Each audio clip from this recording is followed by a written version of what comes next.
Colleagues, first of all, I want to congratulate all of you that the very difficult situation with our former President Agramont is finally resolved. Mr. Agramont voluntarily resigned. Certainly better it would be if he did it in April, but better late than never.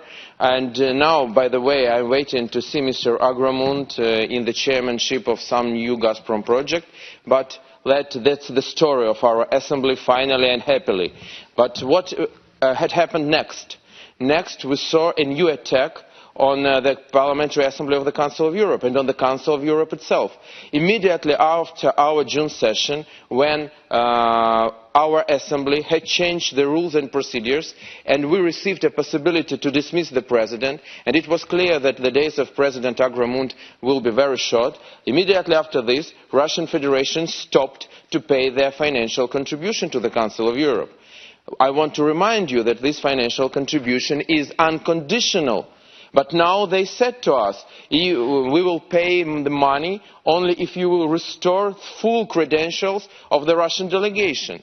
But the credentials of the Russian delegation were suspended because of the huge violations of all the values of Council of Europe, democracy, human rights, rule of law. When Russian Federation annexated Crimea, occupied Donbass, violated human rights everywhere. So, what is now going on?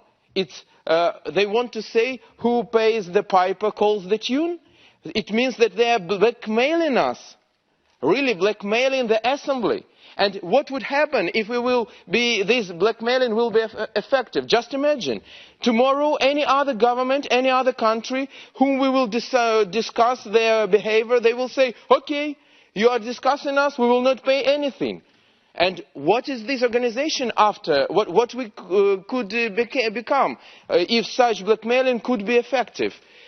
I think that this is the key question today. What is the Council of Europe? Is this organization which exists to defend the core values, democracy, human rights, the rule of law, or we are the organization which just want to spend money, how Russian Federation thinks? It's the absolute behavior in the way of Putin's regime. They either threaten people with their rusty bombs, or they threaten people with their money.